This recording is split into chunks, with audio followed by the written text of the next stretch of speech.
Hi friends, welcome to question and answer. Today we will study about modern aspects, modern rules of debit and credit. तो पिछले video में हमने traditional rule को cover किया था. Traditional rule जैसा ज्यादा हार्ड नहीं है, ये इजी है. मॉडर्न रूल्स में हम लोग 5 अकाउंट्स को पहले क्लासिफाई करते हैं, उसके अकॉर्डिंग डेबिट और क्रेडिट करते हैं. पहले आता है assets. We know what is assets. Liabilities,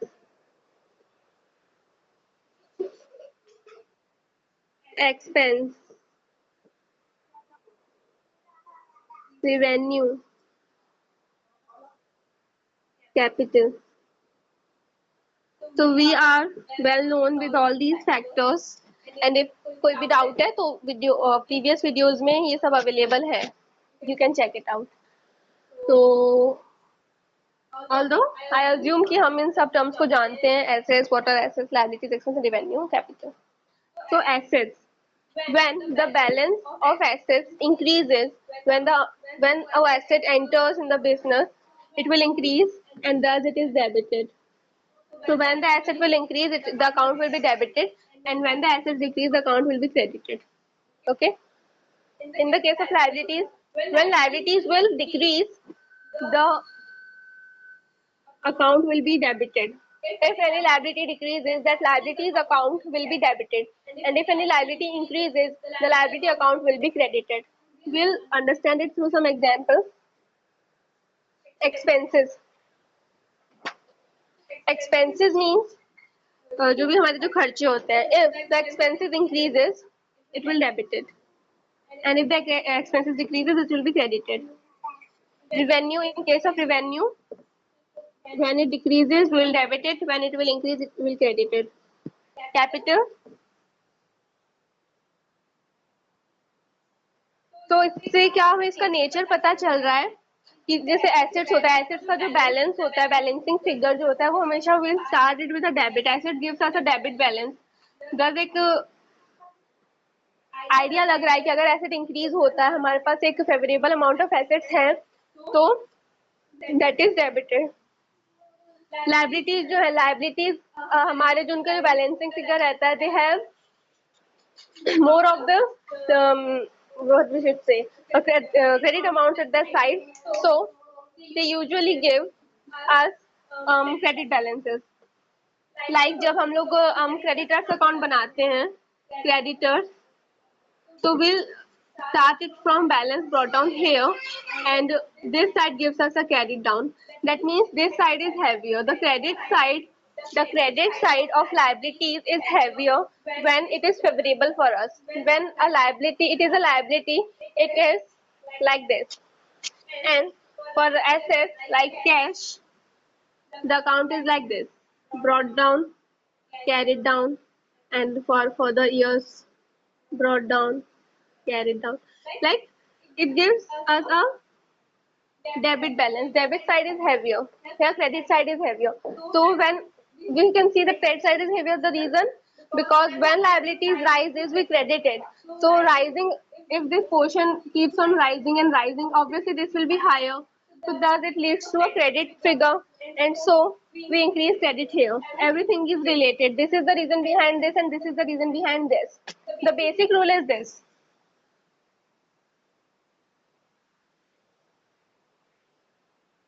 This is a modern approach to classify the assets, liabilities, expense, revenue, capital. When assets decreases, when we pay someone cash, when we pay for it, it decreases. So when it decreases, if it keeps on decreasing, right? If this side, sorry, not going to decrease. अगर हम यहाँ amounts ना लिखते, we write the amounts this side will become heavier, right?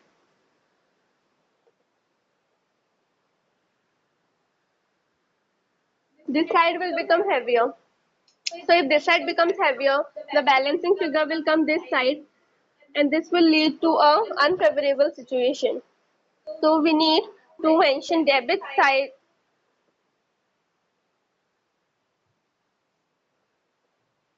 as assets.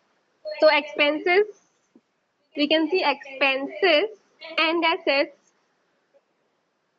have same property, and liabilities, revenue, capital have same property. So earlier in traditional approach, we have studied that all expenses and losses are debited, है ना? ये पढ़ा था हमने, all assets and expenses और sorry expenses and losses are debited.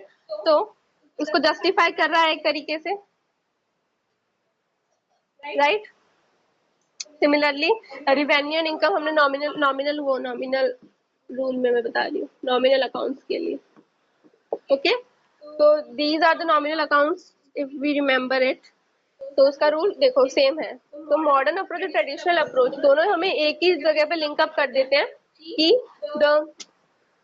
the treatment of the accounts, the treatment of debit and credit is same for the traditional approach, for the modern approach. You can follow any of the approach and you will go to the same conclusion. So accounts will be prepared as per these rules. अब हम लोग कुछ examples करेंगे, ठीक है? तो basic example start करते हैं बिजनेस के स्टार्टिंग से. बिजनेस जब स्टार्ट होता है, राइट, बिजनेस स्टार्ट होता है लाइक वी वुड से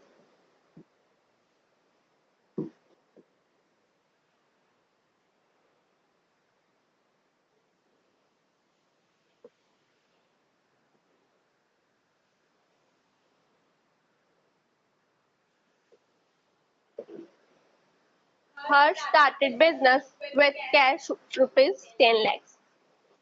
So here we have Harsh, we have cash.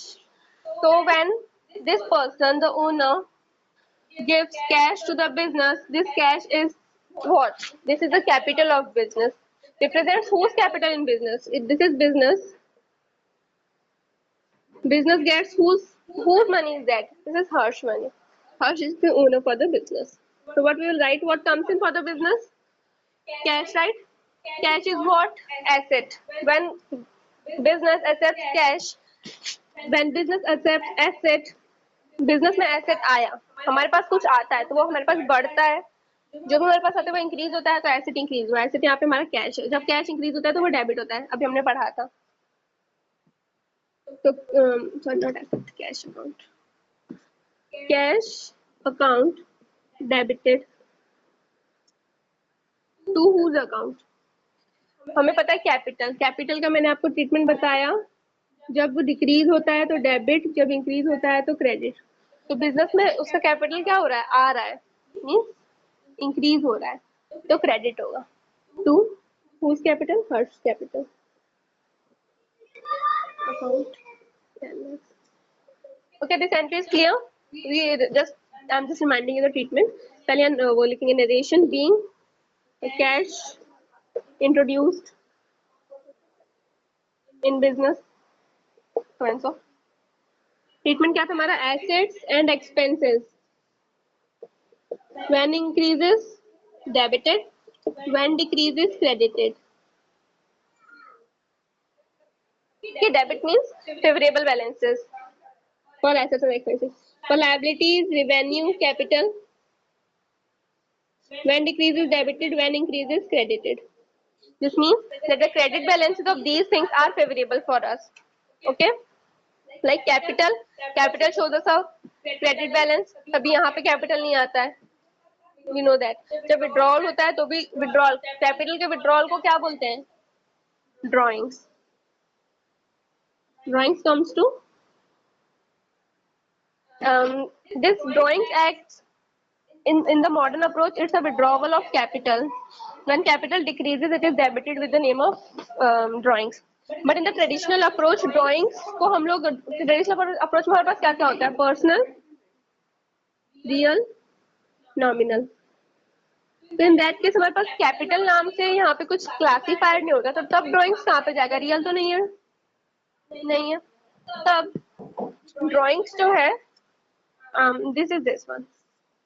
This acts as an expense, as a loss for the proprietor. Okay, so we have revised it. Next entry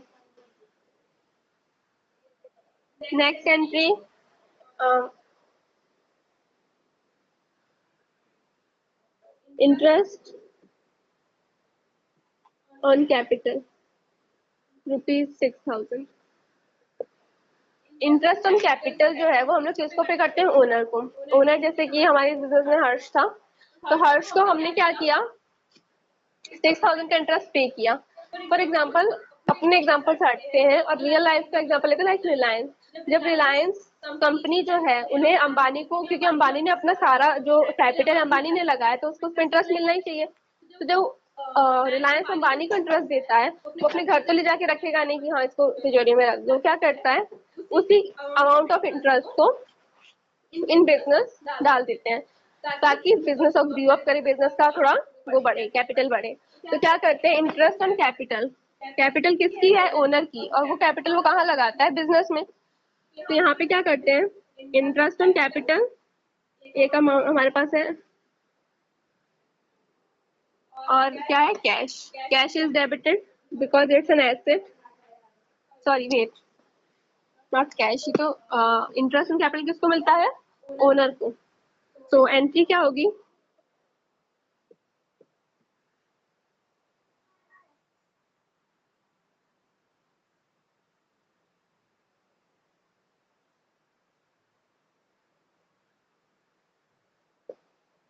interest on capital account debit to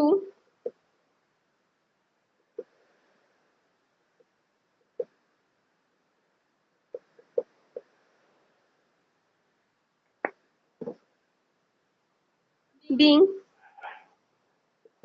interest paid. Business ने अपने owner को वो capital pay कर दिया, Harsh's capital, right? Capital increased, credited. This is what?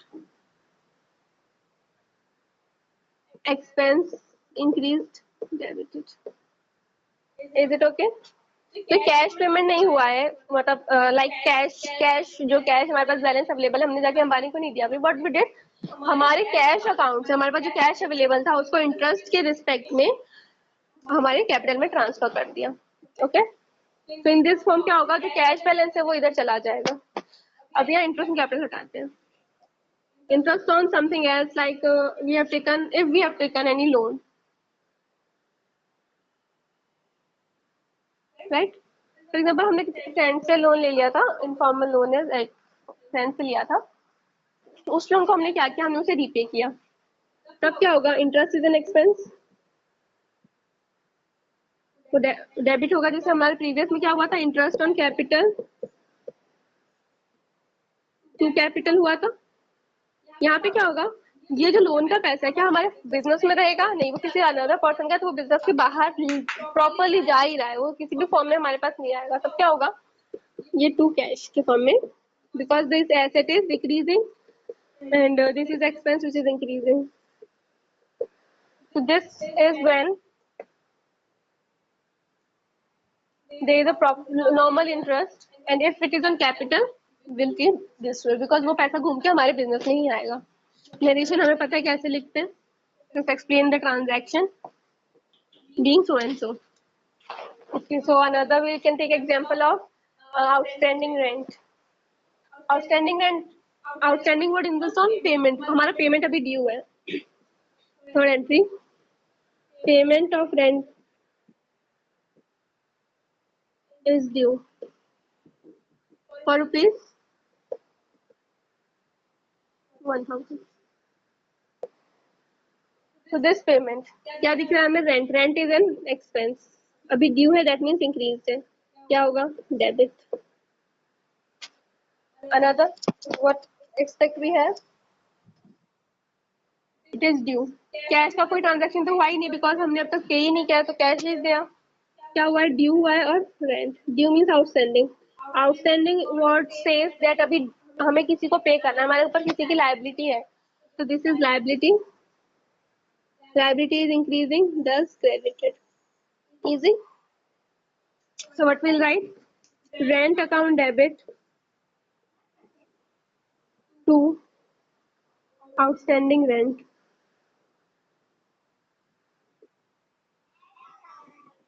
being rent outstanding, अभी outstanding है। Suppose fourth entry हमारी है आउटस्टैंडिंग रेंट पेड, जो अभी ऊपर आउटस्टैंडिंग रेंट था वो पेड है, उसकी एंट्री क्या होगी? आउटस्टैंडिंग रेंट, आउटस्टैंडिंग रेंट हमारी लायबिलिटी कम हो गई। लायबिलिटी कब कम हो जाती है तो हम लोग उसे डेबिट करते हैं। टू, उस लायबिलिटी को कम करने के लिए रेंट किस फॉर्म में दिया आपने?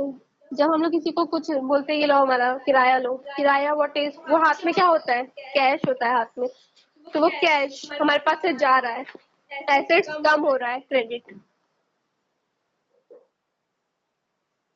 Right? So this is easy. Now we can take example of अच्छा अक्रूड इंटरेस्ट का ले लेते हैं। फिर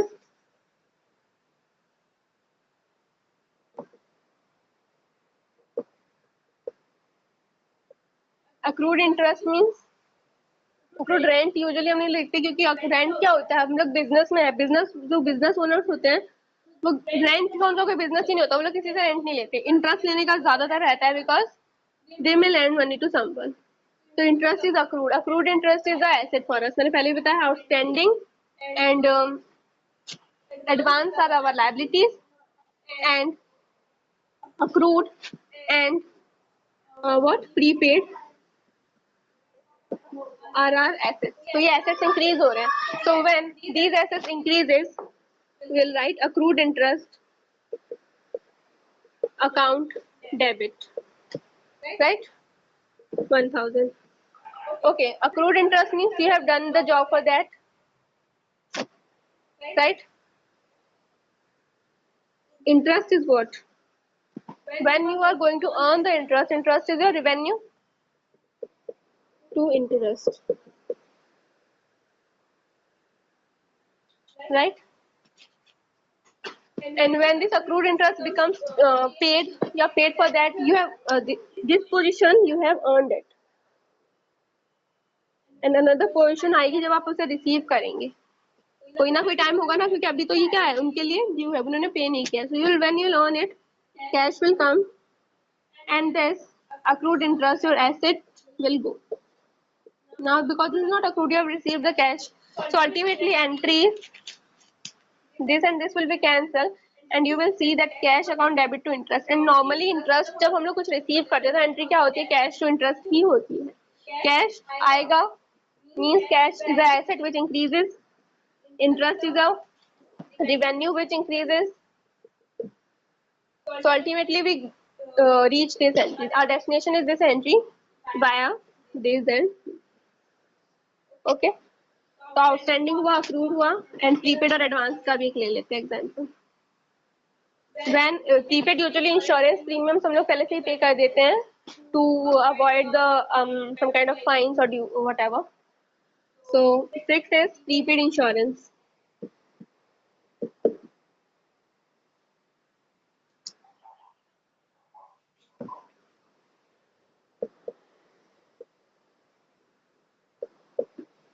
रुपीज 100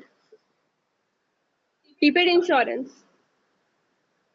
प्रीपेड वर्ड लिखा है that means it's your asset and insurance premium है ये, सॉरी प्रीमियम वर्ड नहीं लिखा मैंने।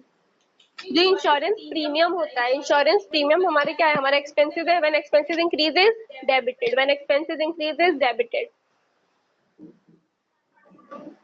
सो वेट, प्रीपेड इंश्योरेंस ओके।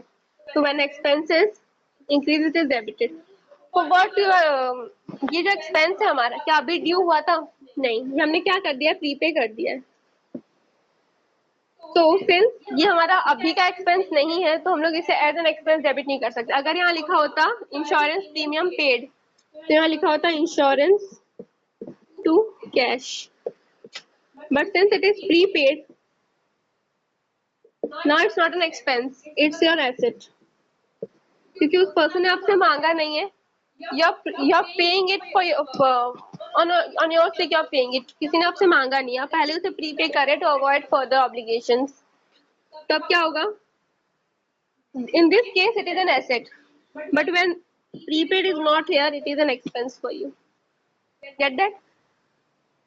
तो डेबिट ही होगा, बट जस्ट नोट कि हमने उसको आइडेंटिफाई किया, हमने उसे प्रीपेड माना है for the asset. Just insurance to cash लिखने से एंट्री का मतलब चेंज हो जाता है। जो आप नरेशन में लिखते हैं ना, तो मतलब बदल जाएगा। मतलब ये हो जाएगा कि insurance premium being paid when due, क्योंकि यहाँ पे किसी को कोई ऑब्लिगेशन नहीं दिख रहा है। बट जब आप प्रीपेड लिख देते हैं तो पता चल जाता है कि अभी किसी की ऑब्लिगेशन है टू पे यू। नाउ लास्ट हमारा of this kind of concept is advance. Advance में हमने कुछ रिसीव कर लिया, एडवांस रेंट ₹40,000। जब हम लोगों ने ये रिसीव कर लिया, तो रिसीव करते टाइम एंट्री क्या होगी? कैश आएगा। Cash in respect of what? Advance rent. Advance rent is asset, sorry advance rent received है ना, सॉरी रिसीव्ड। एडवांस, जब हमें कुछ एडवांस में रिसीव हो जाता है तो इट्स अ लायबिलिटी। लायबिलिटी मिल गया है, इंक्रीज है। कैश भी मिल गया है, एसेट है।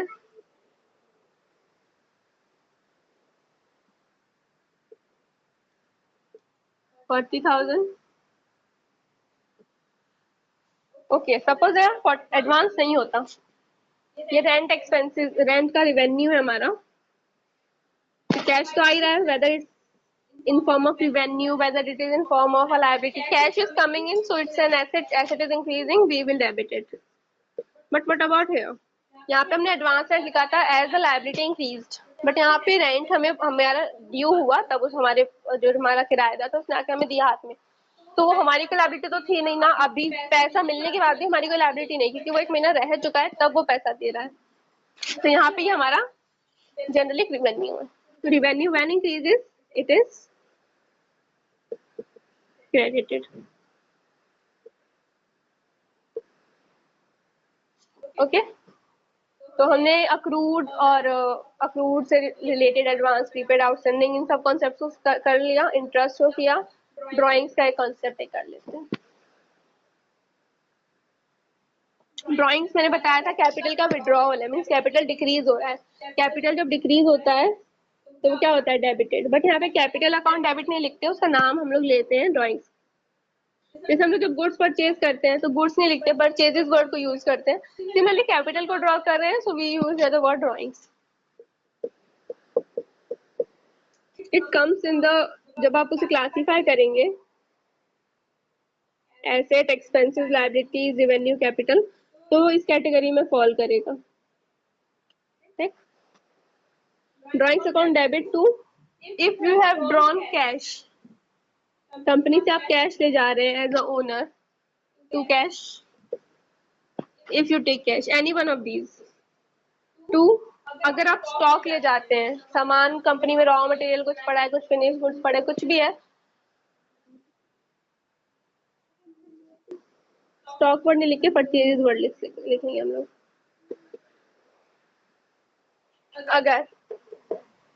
अगर ड्राइंग्स में आप ले जाते हैं, अच्छा परचेजेस वर्ड क्यों लिखा? बिकॉज परचेजेस कम हो रहे हैं, राइट? जो आपने जो गुड्स खरीदा था, हमने जो भी गुड्स खरीदे थे, जो हमारा स्टॉक था वो कम हो रहा है, 10 राइटिंग या 2। अगर हम लोग हमारा फर्नीचर वगैरह ले जाते हैं, फर्नीचर इज एन एसेट, अगर आप ले जाएंगे तो डिक्रीज होगा। तो फर्नीचर फिक्स्ड एसेट्स का हम लोग प्रॉपर नाम लिखते हैं। Okay, shiny one of these में कम। इफ ड्राइंग के बदले हम लोग चैरिटी करते हैं, तो चैरिटी में क्या होता है? Charity is an expense for us. कोई रेवेन्यू नहीं है, कोई लायबिलिटी नहीं है, neither it's a capital nor the asset, it's an expense for us. तो जब एक्सपेंस करते हैं तो चैरिटी एक्सपेंस होगा, एक्सपेंस इंक्रीजेस तो इट इज डेबिटेड। चैरिटी में आप जो जो देंगे वो क्रेडिट में होगा, बिकॉज या तो वो एसेट होगा, of course it may be the asset. Cash आप दे सकते हैं, you can give liability in a charity, you can, if you have a revenue it's you will gain in the form of cash, तो cash asset के form में जाएगा, capital asset के form में जाएगा। So when you will pay something in a charity it will be deducted from the asset, and when asset decreases it is credited, we know. तो I think major concept हमने cover कर लिए हैं। So एक last review: assets, liabilities, expense, revenue, capital.